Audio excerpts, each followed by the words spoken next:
灣嘅打邊爐自助餐呢，可能我哋第一時間諗起嘅就係響麻響辣，或者係已經有好多年歷史嘅麻辣火鍋放題。不過今次呢，我就想介紹另一間冇乜人提起嘅火鍋自助餐，喺我心目中呢，佢絕對係性價比之王啊！另一間呢，就係好精緻嘅火鍋放題啊！佢除咗個湯底出色之外呢，佢嘅雪糕都係好吸引㗎。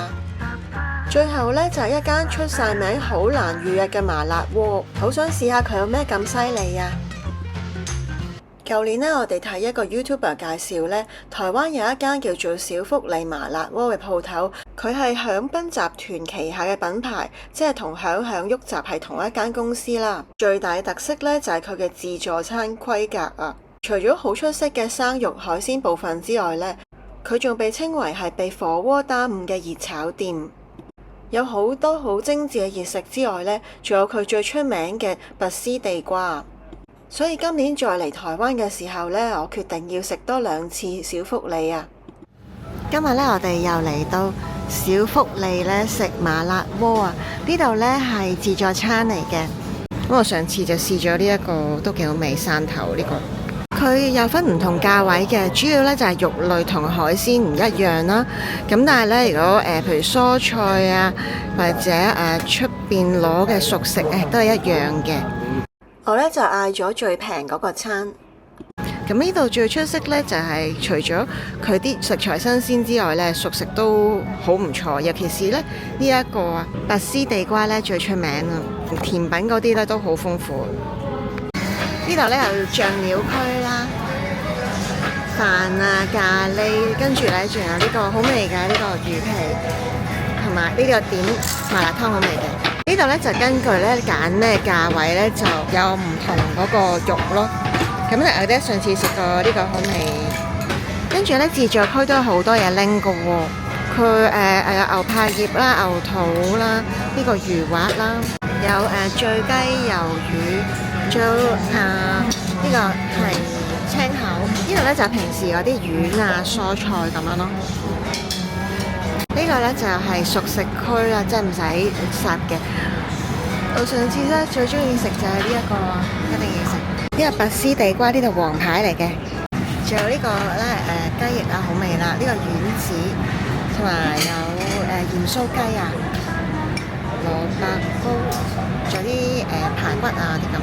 仲有糖水喎、愛肉啦、蓮子湯同埋楊枝甘露啊。不過生果就唔係好多普通款，都係菠蘿食。飲品呢，除咗罐裝呢之外呢，仲有啤酒啊，都係本地牌子。跟住有嘢飲啦，沙冰啊、咖啡茶嗰啲，蕎麥茶啦、烏梅汁啊呢啲啦。仲有黑人嘅雪糕，仲可以加好多 toppings 添啊！雪糕嘅種類都好多。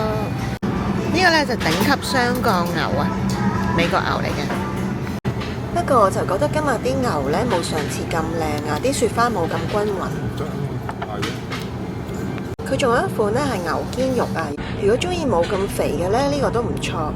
我攞咗啲醉雞啊，放落麻油雞湯底，應該好襯嘅。試下呢個呢係台灣本地豬啊！我覺得台灣食豬呢好多時係出色過食牛㗎。熟食都好多人中意，呢個炸蝦呢一早俾人攞晒㗎先。呢個呢牛嘅火炙壽司都好味㗎，其實。呢個拔絲地瓜外脆內軟啊，我食咗好多碟啊。我覺得佢點解個熱食咁出色呢？係因為佢全部嘢都係新鮮整㗎。譬如個炸蝦同埋呢個拔絲地瓜都係呢，你見佢一炸起放落個碟度呢，一陣間就冇晒㗎啦。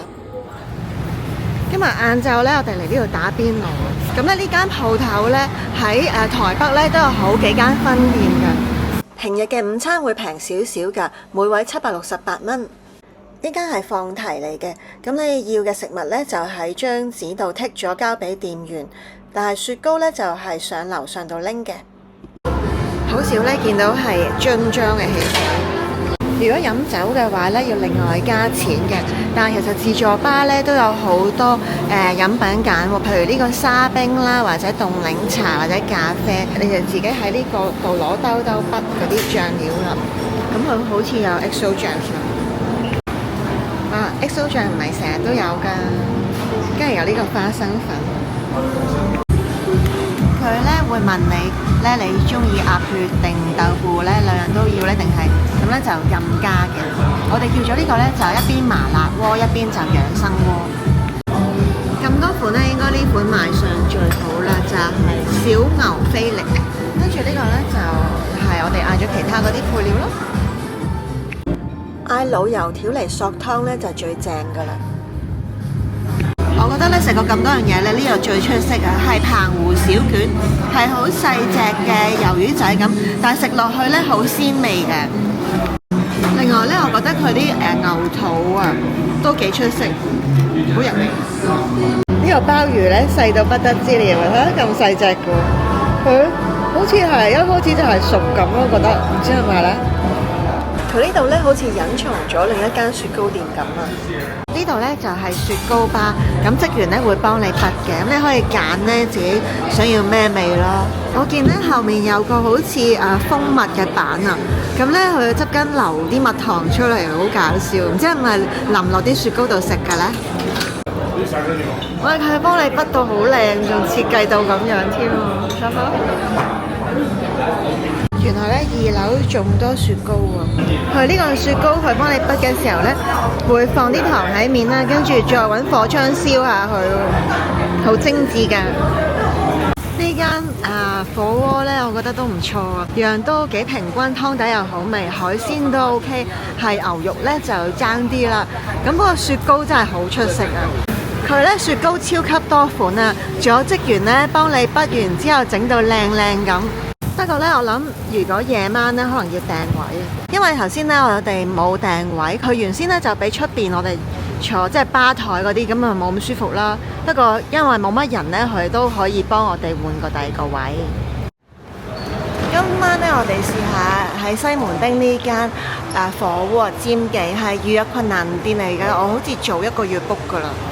不過預約嘅過程就唔複雜嘅，我都係喺 Google Map 嗰度咧網上預約嘅。佢門口咧有個牌介紹嗰啲豬嘅特色啊。呢度大圍咧係用個機械人大，好搞笑。